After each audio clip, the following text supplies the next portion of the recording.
الحمد لله نحمده ونصلي ونسلم على رسوله الكريم أما بعد فأعوذ بالله من الشيطان الرجيم بسم الله الرحمن الرحيم يا أيها الذين آمنوا كتب عليكم الصيام كما كتب على الذين من قبلكم لعلكم تتقون أياما معدودات فمن كان منكم مريضا أو على سفر فعدة من أيام أخر وعلى الذين يطيقونه فدية طعام مسكين فمن تطوع خيرا فهو خير له وأن تصوموا خير لكم إن كنتم تعلمون شهر رمضان الذي أنزل فيه القرآن هدى للناس وبينات من الهدى والفرقان فمن شهد منكم الشهر فليصمه ومن كان مريضا أو على سفر فعدة من أيام أخر يريد الله بكم اليسر ولا يريد بكم العسر وَلِتُكْمِلُوا الْعِدَّةَ وَلِتُكَبِّرُوا اللَّهَ عَلَى مَا هَدَاكُمْ وَلَعَلَّكُمْ تَشْكُرُونَ صدق الله العظيم إن الله وملائكته يصلون على النبي يا أيها الذين آمنوا صلوا عليه وسلموا تسليما اللهم صل على سيدنا ومولانا محمد وعلى آله وأصحابه سيدنا ومولانا محمد وبارك وسلم عليه الصلاة والسلام عليك يا سيدي يا رسول الله وعلى آلك وأصحابك يا سيدي يا حبيب الله اللہ رب العزت جل جلالہ وعظم شانہ ولا الہ غیرہ کی حمد و ثنا اور نبی کریم رؤوف الرحیم صلی اللہ علیہ وسلم کے دربار در بارگاہ بار میں ہدیہ درود السلام عرض کرنے کے بعد حضرات آج تقریباً ایک ہفتہ یا اس سے بھی کم رمضان المبارک کے آغاز میں رہ گئے ہیں اور ہر مسلمان اس بات سے آگاہ ہے کہ ہر عاقل بالغ مقیم پر جو کسی سیریس بیماری کا شکار نہ ہو اس پر اس مہینے کے روزے رکھنے فرض ہیں اور خواتین کے لیے شرط ہے کہ وہ حیض و نفاس سے پاک ہوں۔ باقی انشاءاللہ العزیز جو مسائل ہیں وہ اپنے اپنے وقت پر بیان ہوتے رہتے ہیں، مزید کریں گے بھی۔ آج جو اللہ رب العزت کے جو احکام ہیں قرآن مقدس میں انشاءاللہ میں فوکس کروں گا صرف انہیں پر۔ اللہ رب العزت نے فرمایا یا ایھا الذین آمنوا، اے ایمان والو، کتب علیکم الصیام، تم پر روزے رکھنے فرض کیے گئے ہیں۔ صیام یہ جمع ہے صوم کی۔ صوم کا معنی ہوتا ہے لٹریلی اس کا میننگ لغت میں اس کا معنی ہوتا ہے الامساک، رک جانا، سٹاپ کر جانا، اور شرعاً اس کا میننگ اس کا ایک کم سے کم درجہ ہے اور ایک اس کا میکسیمم درجہ ہے۔ کم سے کم یہ ہے کہ مومن صبح صادق سے پہلے، یعنی جیسے ہی صبح صادق ہو اس کے بعد اس کے پہلے منٹ پر بھی اجازت نہیں ہے، یعنی اس سے پہلے رک جائے 3 کاموں سے، ہر قسم کے کھانے سے، ہر قسم کے پینے سے اور ہر قسم کے ازدواجی تعلقات سے۔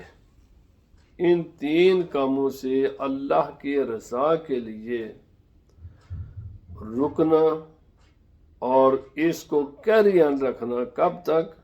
جب تک کہ سورج غروب نہ ہو جائے۔ اس دوران یہ تینوں کام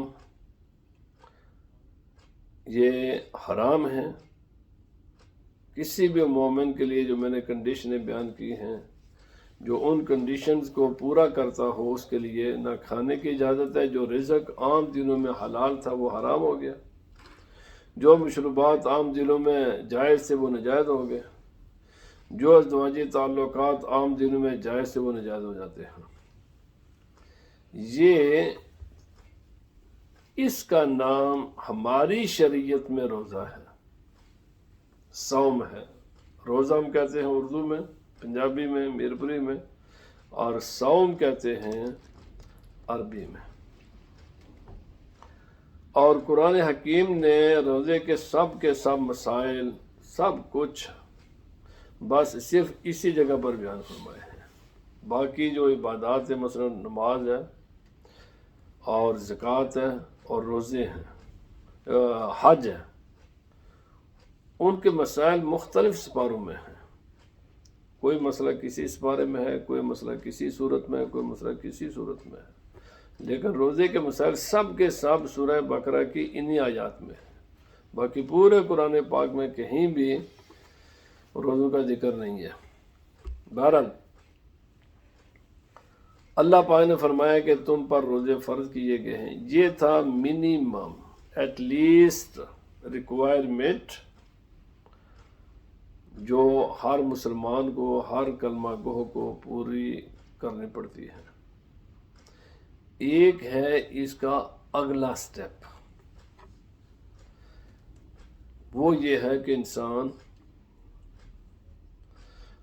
پورے جسم کا روزہ رکھے، صرف شرمگاہ اور منہ کا روزہ نہیں ہے۔ آنکھ کا بھی روزہ ہے، کان کا بھی روزہ ہے، ہاتھ پاؤں کا بھی روزہ ہے، زبان کا بھی روزہ ہے۔ ہر بری بات، جھوٹی بات، بے حیائی کی بات سے، زبان کو غیبت سے، چغل خوری سے، اور جتنے بھی وہ تمام کام جن سے اللہ تعالیٰ نے انسان کو منع کیا ہے، روکا ہے، اپنی زبان کو ان تمام کاموں سے روکے۔ اور وہ تمام چیزیں جن کو دیکھنے سے میرے رب نے منع کیا ہے اللہ کے رضا کے لیے، ان تمام چیزوں کو دیکھنے سے اپنی آنکھ کو بند کرے۔ تو اس سلسلے میں خصوصاً رمضان المبارک میں، چونکہ آج کل ایک بہت بڑا فتنہ ہے میڈیا کا، اور پھر خصوصاً جو ویسے تو سارے کا سارا میڈیا، چاہے وہ پرنٹ ہو یا الیکٹرانک میڈیا ہو، اور خصوصاً سوشل میڈیا، اس میں سے صرف وہ حصہ جو جواز ہے، یعنی دین پر مشتمل ہے، اس کے علاوہ مثلا قرآن حکیم کی تلاوت ہے، قرآن حکیم کا ترجمہ ہے، کسی عالم دین کا وعد ہے، کوئی دینی پروگرام ہے، ان کی تو اجازت ہے، بلکہ ان کو زیادہ استعمال کرنا چاہیے خصوصاً ان دنوں میں۔ لیکن ان کو چھوڑ کر یہ جو کھیل کود، گیمیں اور اس قسم کے جن کا کوئی انسان کے ساتھ تعلق نہیں ہے، جن چیزوں کا، ان سے اپنے کانوں کو بھی اور اپنے آنکھوں کو بھی بچانا ضروری ہے۔ تو کان جس طرح غیبت کا کرنا حرام ہے، گناہ کبیرہ ہے، اسی طرح غیبت کا سننا بھی گناہ کبیرہ ہے۔ جس طرح کرنے کی اجازت نہیں ہے، اسی طرح غیبت سننے کی بھی اجازت نہیں ہے۔ اور آنکھ کا بھی روزہ ہے، کان کا بھی روزہ ہے، ہاتھ کا بھی روزہ ہے کہ ان ہاتھوں کو غیر جہاں بھی اللہ پاک نے اس کے استعمال سے منع کیا ہے وہاں استعمال نہ کرے۔ اور پاؤں کا بھی روزہ ہے، پورے جسم کا روزہ ہے، صرف پیٹ کا روزہ نہیں ہے، شرمگاہ کا روزہ نہیں ہے، زبان کا روزہ نہیں ہے، پورے جسم کا روزہ ہے۔ رسول اللہ صلی اللہ علیہ وسلم نے فرمایا من لم یدع قول الزور والعمل به فلیس للہ حاجۃ ان یدع طعامہ وشرابہ۔ جو انسان روزہ رکھ کر بھی جھوٹی بات سے باز نہ آیا، جھوٹ بولنے کا اس نے نہیں چھوڑا اور برا عمل اس نے نہیں چھوڑا، اس کو کوئی ضرورت نہیں ہے کہ اللہ اس کو بھوکا رکھنا چاہتا ہے، وہ خدا کے رزق میں کمی آ جائے گی اگر آپ نے دن کو کھایا۔ فرمایا ایسی بات نہیں ہے۔ روزے کا اصل اسی قرآن پاک کی آیت کے اینڈ پر اللہ پاک نے فرمایا لعلکم تتقون، روزہ کیوں فرض کیا گیا ہے؟ تاکہ تم پرہیزگار بنو، تمہارے دل میں خدا کا خوف آئے۔ یہ جائز چیزیں جب میرے رب نے 1 مہینے کے لیے تمہارے لیے ناجائز کر دی ہیں، اور وہ بھی سارا وقت نہیں ہے، ایک مخصوص وقت میں اللہ پاک نے تمہیں ان سے روکا ہے، تو جو چیزیں فار ایور کے لیے حرام تھیں، ہمیشہ کے لیے حرام تھی، رمضان سے پہلے بھی حرام تھی، رمضان کے بعد بھی حرام ہوں گے، رمضان کے دوران تو ان کی حرمت پہلے سے بھی زیادہ بڑھ جائے گی۔ تو نبی پاک صلی اللہ علیہ وسلم فرمایا روزے کا اصل جو اس کی حقیقت ہے وہ یہ ہے کہ انسان برائی سے رکے۔ اسی لیے حدیث پاک میں آتا ہے 2 عورتوں کو روزے نے بڑا ستایا۔ عرب کی گرمی بھی مشہور تھی، بہت شدید گرمی ہوتی ہے عرب میں، تو انہوں نے رسول اللہ صلی اللہ علیہ وسلم کی خدمت میں روزہ توڑنے کی اجازت چاہی کہ ہمیں روزے نے بہت ستایا ہے، شدید پیاس اور شدید بھوک لگی ہوئی ہے، ناقابل برداشت ہو گیا ہے یہ معاملہ، کیا ہم اپنا روزہ توڑ دیں؟ نبی پاک صلی اللہ علیہ وسلم نے ایک پیالہ دیا جو مسئلہ پوچھنے کے لیے آیا تھا، اور فرمایا ان سے کہو کہ اس میں اپنا تھوکو۔ جب انہوں نے پیالہ کیا تو ان کے اندر سے خون آیا، تو نبی پاک صلی اللہ علیہ وسلم نے فرمایا دیکھو یہ جو حلال رزق ہے نا، اس کے کھانے کی یہ اجازت مانگ رہی ہیں، حالانکہ وہ حرام سے اپنا روزہ پہلے ہی توڑ چکی ہے۔ فرمایا یہ خون کیا ہے؟ اللہ پاک نے فرمایا لا یغتب بعضکم بعضا ایحب احدکم ان یاکل لحم اخیہ میتا فکرہتموہ واتقوا اللہ ان اللہ تواب الرحیم۔ لا یغتب بعضکم بعضا، اللہ پاک نے فرمایا کوئی بھی آدمی کسی کی غیبت نہ کرے۔ کیا کوئی بھی تم میں سے انسان اس بات کو پسند کرتا ہے کہ وہ اپنے مردہ بھائی کا گوشت کھائے؟ بھائی ہو، مرا ہوا ہو، اس کا کوئی گوشت کھانا پسند کرتا ہے؟ تو اللہ پاک نے فرمایا یقیناً کوئی بھی دنیا کے انسان کا مردے انسان کا گوشت کھانا پسند نہیں کرتا۔ تو جب تم نے مردے کا گوشت کھانا پسند نہیں کرتے تو زندہ انسانوں کی غیبت کرنا کیسے تم نے گوارا کر لیا؟ فرمایا یہ وہی خون ہے جو انہوں نے اپنے مسلمان بھائیوں کا پیا اور کھایا گوشت، اسے یہ روزہ انہوں نے ٹوٹ چکا ہے۔ یعنی ایک ہے روزہ جو فقہی روزہ ہے وہ تو نہیں ٹوٹتا غیبت سے، لیکن روزے کا جو نورانیت ہے، جو اس کے نور ہے، جو اس کا کور اور جو اس کی کریم ہے وہ ختم ہو جاتی ہے۔ لیکن یہ بھی یاد رکھیں غیبت کہتے کس کو ہیں؟ آج ہم لوگ بڑے بہادر بنتے پھرتے ہیں، جی میں تو گلہ کر دینا، جی میں تو کسی سے ڈردا نہیں ہے۔ جی میرے بھائی غیبت خود نبی کریم رؤوف الرحیم صلی اللہ علیہ وسلم نے اس کو ڈیفائن کیا ہے، حدیث پاک میں آتا ہے۔ صحابی رسول صلی اللہ علیہ وسلم نے نبی پاک صلی اللہ علیہ وسلم سے پوچھا کہ اللہ کے پیارے پیغمبر غیبت کسے کہتے ہیں؟ رسول اللہ صلی اللہ علیہ وسلم نے فرمایا غیبت کہتے ہیں وہ بات اپنے مسلمان بھائی کی عدم موجودگی میں کرنا، اگر وہی بات اس کی موجودگی میں کرتا تو اسے ناگوار ہوتی ہے۔ وہ بات اپنے بھائی کی عدم موجودگی میں کرنا، اگر وہی بات اس کی موجودگی میں کوئی انسان کرتا تو اسے ناگوار گزرتی۔ بس اسی کا نام غیبت ہے۔ صحابہ کرام نے عرض کیا یا رسول اللہ صلی اللہ علیہ وسلم، اگر وہ بات، وہ عیب، وہ ناپسندیدہ بات فی الحقیقت اس میں موجود ہو، یعنی ہم نے بالکل سچ بولا ہے، میرے بھائی آج کل اس دین سے دور ہونے کی وجہ سے یہ جو اسکول کالجوں کی یونیورسٹیوں کی تعلیم ہے نا، لوگ سمجھتے ہیں بڑے پڑھ گئے ہیں، بہت بڑی غلط فہمی کا لوگ شکار ہیں، بہت بگ غلط فہمی کا لوگ شکار ہیں۔ وہ کہتے ہیں ہمارے پاس علم ہے۔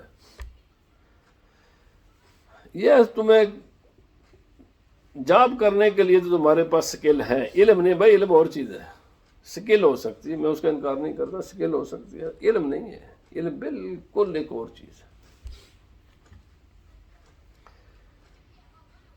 ہم کہتے ہیں جی سچ بولنا چاہیے، حق کہنا چاہیے۔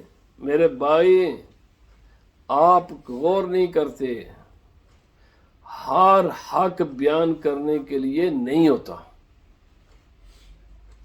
ہر سچائی لوگوں کے سامنے ظاہر کرنے کے لیے نہیں ہوتی، بلکہ دنیا کی زیادہ سچائیاں وہ ہوتی ہیں جو چھپانے کے لیے چیزیں ہوتی ہیں۔ بہت سی سچائیاں ہوتی ہیں، بہت سے حق ہوتے ہیں، سچ ہوتا ہے، وہ بالکل سچ ہوتا ہے، لیکن اس سچائی کو چھپانے کا حکم ہے، اس سچائی کو دکھانے کا یا ظاہر کرنے کا حکم نہیں ہے شریعت میں، اور وہ گناہ کبیرہ ہے۔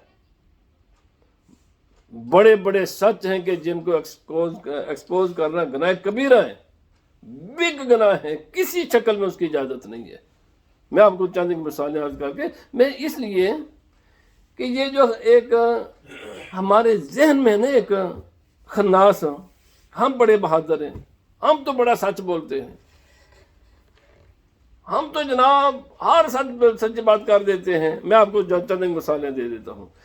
اگر تم بڑے بہادر ہو نا تو یہ سچ ہے، سب سے پہلے تو کہو یہ سچ ہے کہ نہیں ہے۔ کیا تم یہ اس سچائی کو ایکسپوز کر سکتے ہو؟ بہت سچائیاں جو ایکسپوز نہیں کی جا سکتی۔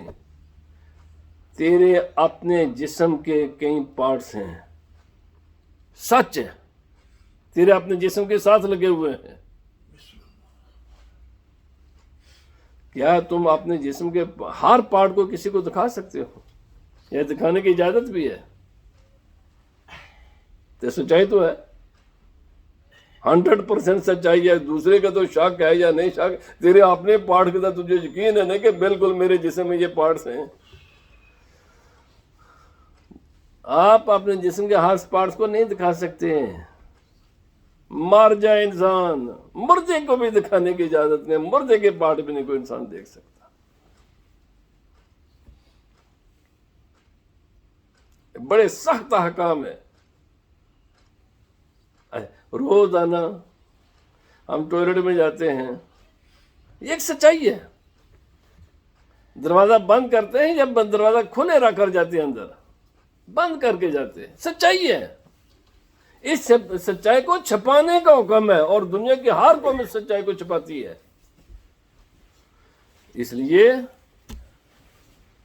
میں نے تو صرف ہنٹ سب کو دے دیے ہیں، ورنہ ہزاروں مثالیں اس کائنات میں ہیں کہ بہت سی چیزیں جو سچ ہوتی ہیں ان سچائیوں کو بیان کرنے کی اجازت نہیں ہے۔ اس غلط فہمی کا شکار نہ ہو جانا کہ جو میں بات کر رہا ہوں جناب بات تو سچی ہے۔ میرے بھائی ہر سچی بات کرنے کی اجازت نہیں ہے، یہ گناہ کبیرہ ہیں، بیگ گناہ ہیں۔ ہزاروں چیزیں وہ حق ہوتی ہیں، سچ ہوتی ہیں لیکن ان کو ایکسپوز کرنے کی اجازت نہیں ہوتی۔ اسی طرح کسی بھی مومن کا کوئی بھی عیب اس میں ہو، فی الحقیقت اس کے اندر ہے، آپ کو کسی دوسرے انسان کے سامنے اس کو بیان کرنے کی اجازت نہیں ہے، جس سے اس کا دل کو تکلیف ہو۔ وہ جو چیز بتانا نہیں چاہتا، وہ چاہتا کہ میری یہ کمی کسی پر ظاہر نہ ہو، اس کمی کو دوسرے انسان کو اجازت نہیں ہے کہ وہ کسی کے سامنے اس کو بیان کریں۔ اس کا نام غیبت ہے۔ غیبت جھوٹ نہیں ہوتی، یاد رکھ لو۔ صحابہ کرام نے جب یہ پوچھا یا رسول اللہ صلی اللہ علیہ وسلم، اگر صفائی اسی کا تو نام غیبت ہے، فرمایا جو بات سچ بھی نہ ہو، تم نے کسی اپنے بھائی کی طرف جھوٹی بات کو منسوب کیا ہے جو کہ عیب اس میں نہیں ہے، اس کا نام بہتان ہے، اس کا نام غیبت نہیں ہے، اور بہتان کا جرم غیبت سے بھی بڑا ہے، اور غیبت کا کم سے کم جرم ایسے ہی ہے کہ جیسے انسان اپنی ماں سے بدکاری کرے، یہ کم سے کم ہے۔